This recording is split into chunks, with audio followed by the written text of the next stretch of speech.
2 ঘন্টা পর 10 মিনিট করে দুধ খাবেন। এখন এটা তো আর সবসময় ভাবে হিসাব করে খাওয়া যায় না। তো মোট কথা হচ্ছে বাবু যখনই একটু কান্নাকাটি করবে আপনারা দুধ খাবেন, বুঝতে গেছেন? আর এমনি বাবু টোটালি সুস্থ, ওর এখন কোনো ঝামেলা। আমি যদি ওকে আঙুল দেই, ও হচ্ছে এটাকে চাপে ধরবে, এই দেখেন ভালো চেষ্টা করছে, এটা হলো গ্রাসপিং রিফ্লেক্স। এরপরে আমি যদি তার এই যে মুখের এক সাইডে আমি এই যে বাচ্চা আজকে কয়দিন হলো জন্মের? 3 দিন। আজকে নিয়ে 3 দিন। 3 দিন হচ্ছে। তিন। শনিবারে হয়েছিল সিজারিয়ান। আচ্ছা, ওর মানে কত মাসে হয়েছে জানি বাবুটা? ওরা বলতে পারতেছে 9 মাস 9.5 মাস, মানে 9.5 মাসের দিকে। আচ্ছা, তাহলে এটা নর্মাল আছে, সমস্যা নেই। তো দেখেন আমাদের মানে এই দেখ এখানে কাছে নিয়ে আয়। তো দেখেন আপনি তো দাদি হন নাকি? আপনার কয়টা নাতি, কয়টা? নাতিন আছে হ্যাঁ হ্যাঁ, আছে লজ্জিতটাও। আরও আছে? আচ্ছা আচ্ছা, আপনি তো অনেক ধনী মানুষ। আচ্ছা, আপনার আসতেছে না, শুধু বাবুটার আসবে। শুধু বাবু। তো দেখেন আমরা হচ্ছে একটা কী কী দেখি জিনিসটা, একটা বাচ্চার দেখলে আমরা দেখবো যে নর্মাল। একটা বাবু জন্ম হলে কী কী জিনিস দেখে আমরা বুঝতে পারবো যে বাবুটা নর্মাল। প্রথম যেটা দেখতে হয় আমাদের, যে বাবুটা জন্ম হয়েছে, জন্মের পর কান্না করতেছে কিনা। যদি যত তাড়াতাড়ি কান্না করতে পারে, কান্না করলে আমরা বুঝবো যে বাবুটা সুস্থ আছে। বুঝতে পারছেন? আপনারা কালকে অনেক চিন্তা করতেছিলেন যে বাবু অনেক বেশি কান্নাকাটি করে, এটা সুস্থ। বুঝতে পারছেন? যদি বাবু যত তাড়াতাড়ি কান্না করবে, এটা সুস্থ। এরপরে দেখি আমরা হচ্ছে বাবুর কালার। তো দেখেন এই যে এখানে একটু লাল দেখা যাচ্ছে না, এই যে এই লালটা কেন, এটাকে আমরা বলি হচ্ছে ইরাইথেমা টক্সিকা। এটা একটা বাবুর সুস্থতার একটা লক্ষণ। বুঝতে পারছেন? এরপরে কি হবে, বাবু কি ঘুমায় গেছে? আচ্ছা আচ্ছা। তো এরপরে আমরা হচ্ছে ঘুমায় গেলে তো রিফ্লেক্সগুলো আসবে না মনে হয়, ঝামেলা হয়ে গেছে। এরপর হচ্ছে এখন ওর আজকে নিয়ে পচা পায়খানা করছে। দিনে কয়বার করে? 2-3 বার করে। 2-3 বার। তো আমরা বলি যে এই বাবুদের ক্ষেত্রে যেটা নিউনেট, মানে হচ্ছে 1 মাসের মধ্যে বাবুরা মনে করেন জন্মের পর থেকে যদি 24 ঘন্টায় একবার পায়খানা, 24 ঘন্টায় একবার প্রসাব করে, সেটাও নর্মাল। মানে অনেকে ভয় পাওয়া যায় যে মনে করেন 12 ঘন্টা হয়ে গেছে এখনো প্রসাব করে নাই, 12 ঘন্টা হয়ে গেছে এখনো পায়খানা করে নাই, এটা নিয়ে ঝামেলা করার কোনো কারণ নেই। বুঝতে না পারছেন? না, তাহলে 24 ঘন্টার মধ্যে যদি একবার প্রসাব একবার পায়খানা হয়, এটাও নর্মাল। বুঝতে পারছেন?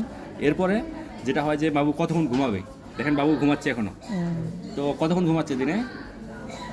একটু পর পর উঠে যায়। একটু পর পর উঠে যায়। এখানে বাবুদের ক্ষেত্রে এই সকল বাচ্চার ক্ষেত্রে যদি 18 ঘন্টা পর্যন্ত, অর্থাৎ 24 ঘন্টার মধ্যে 18 ঘন্টা পর্যন্ত যদি ঘুমায়, সেটাও নর্মাল। বুঝতে পারছেন? এটা নিয়ে চিন্তা করার কোনো কারণ নেই। এরপরে হতে পারে ওর হচ্ছে বিভিন্ন জায়গায় হাতে দেখবেন যে নীল হয়ে যেতে পারে, এটাকে আমরা বলি হচ্ছে পেরিফেরাল সায়ানোসিস। এটা নিয়ে চিন্তা করবেন না। বুঝতে পারছেন? যদি কোথাও হাতের আঙুলের এই যে নখগুলো একটু হালকা হালকা নীল হয়ে যেতে পারে, এটা নর্মাল। কিন্তু যদি ওর দেখবেন যে যদি জিহ্বার দিকে নীল চলে আসে, যদি ওর শরীরের মিড পয়েন্ট নাক নীল হয়ে যায় বা জিহ্বা নীল হয়ে যায়, সেটা হচ্ছে অ্যাবনর্মাল। সেক্ষেত্রে আপনাকে ডাক্তারের কাছে নিয়ে আসতে হবে। কিন্তু শুধুমাত্র যদি হাতে বা পায়ের দিকে একটু হালকা হালকা নীল হয়, সেটা কোনো সমস্যা নেই। এটাকে আমরা বলি হচ্ছে পেরিফেরাল সায়ানোসিস। বুঝে গেছেন? এরপরে হচ্ছে আরও কী হতে পারে, এরপরে আমরা হচ্ছে বাবুর কিছু রিফ্লেক্স দেখি। এরপরে হচ্ছে আমাদের এই যে এখানে একটা ফাঁকা থাকে, এই গ্যাপটা আমরা দেখি না, এটা ঠিকঠাক আছে। এরপরে আমাদের দেখতে হবে যে তার কান ঠিক আছে কিনা,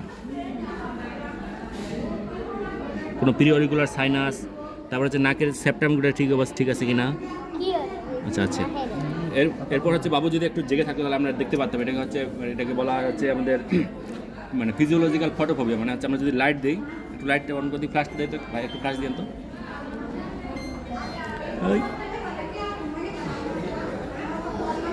দাদি, আপনি কি নাম রাখছেন ওর কিছু? নাম রাখেন না এখনো? ওর ভাইয়ের আছে। এই যে দেখেন, ওর যখন আছে না, আমি চোখ লাইটটা নিয়ে যাবো কাছে, দেখেন চোখটা আরও বন্ধ করতেছে। এটাকে বলা হয় ফিজিওলজিক্যাল ফটোফোবিয়া। মানে হচ্ছে লাইটের প্রতি তার একটা ফোবিয়া, ভয় থাকতেছে। আমি যদি এখানে টাচ দিই, এটা জেগে থাকলে বুঝতো। এটা হচ্ছে ব্লিঙ্কিং রিফ্লেক্স পাওয়া যেতে পারে। এখানে টাচ দিলে চোখ বন্ধ করে দিত। এখন যে ঘুমায় গেছে, এটা পাওয়া যাবে না। আচ্ছা ভাই নেন, আমি যদি ওকে আঙুল দেই, ও হচ্ছে এটাকে চাপে ধরবে। এই যে দেখেন ধরার চেষ্টা করছে, এটাকে বলে গ্রাসপিং রিফ্লেক্স। এরপরে আমি যদি তার এই যে মুখের এক সাইডে আমি আঙুল দিব, দেখেন এটাকে বলা হয় রুটিং রিফ্লেক্স। এই যে দেখেন মুখ ঘুরাইতেছে। জেগে থাকলে জিনিসটা আর একটু রিফ্লেক্সটা ভালো পাওয়া যেত।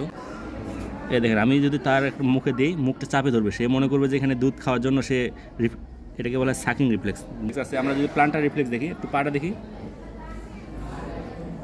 এই সকল বাবার ক্ষেত্রে মানে বেবিনেসকি সাইনগুলো পজিটিভ থাকে, এটা নর্মাল। এই যে দেখেন এই আঙুলটা উপরের দিকে উঠতেছে, এটাকে আমরা বলেছি বেবিনেসকি সাইন পজিটিভ। তার মানে ওর নার্ভাস সিস্টেম ঠিক আছে। বুঝতে পারছেন? আমরা এই জিনিসগুলো দেখে মোটামুটি একটা বাবুকে বলে যে এটা সুস্থ। তার মানে ও যদি জন্মের পরে কান্নাকাটি করে, এরপরে হচ্ছে এই আমরা যে রিফ্লেক্সগুলো দেখলাম, হচ্ছে মুখকে আঙুল দিলে যদি ও মুখ চাবায় ধরে, তার মানে এটাকে বলা হচ্ছে আমাদের গ্রাসপিং রিফ্লেক্স। আমরা এই যে মুখের এক সাইডে দিলে ওর মাথা এই পাশে ঘুরাই নিবি, এটাকে বলা হচ্ছে রুটিং রিফ্লেক্স। এরপরে হাতে আমরা আঙুল দিলে এটাকে চাপে ধরবে, এটাকে বলা হয় গ্রাসপিং রিফ্লেক্স। তো গ্রাসপিং রিফ্লেক্স, রুটিং রিফ্লেক্স সাথে হচ্ছে ওর কালার, ইরাইথেমা থাকবে। আর হচ্ছে এরপরে হচ্ছে এই বাবুগুলার আরেকটা সমস্যা হয়, 2-4 দিন পরে জন্ডিস হইতে পারে, মানে হচ্ছে হলুদ হয়ে যাবে শরীর। মানে দেখবেন যে চোখের এই জায়গাগুলোতে হলুদ হয়ে যাবে, এটা নিয়ে চিন্তা করার কোনো কারণ নেই। মানে যদি এটা এরকম জন্ডিস হয়ে থাকে সেটা হচ্ছে নর্মাল, এটাকে আমরা বলি হচ্ছে নিওনেটাল জন্ডিস। এটা যদি 24 ঘন্টার মধ্যে হয়তো সেটা হচ্ছে সমস্যা। যেহেতু এটা 24 ঘন্টা পার হয়ে গেছে আপনাদের, এখন 2 থেকে 10 দিনের মধ্যে যদি এরকম আপনার স্ক্লেরাতে হলুদ হয়ে যায়, এই জন্ডিসটা হবে, এটা হচ্ছে নর্মাল। সেটা সারার জন্য আমরা যেটা করবেন, মায়ের দুধ ওকে বেশি বেশি খাওয়াবেন, বুঝতে পারছেন? বেশি বেশি দুধ খাওয়ালে ওটা এমনি চলে যাবে, ওটা নিয়ে চিন্তা করার কোনো কারণ নেই, বুঝতে পারছেন? আর একটা কথা হচ্ছে, এখন আপনারা দুধ কতবার খাওয়াবেন ওকে? আমরা বলি হচ্ছে ওনাকে 2 ঘন্টা পর পর 10 মিনিট করে দুধ খাওয়াবেন। 2 ঘন্টা পর 2 ঘন্টা পর পর 10 মিনিট করে দুধ খাওয়াবেন। এখন এটা তো আর সবসময় ভাবে হিসাব করে খাওয়ানো যায় না, তো মোট কথা হচ্ছে বাবু যখনই একটু কান্নাকাটি করবে আপনারা দুধ খাওয়াবেন, বুঝতে গেছে? আর এমনি বাবু টোটালি সুস্থ, ওর এখন কোনো ঝামেলা নেই আর এদিকে।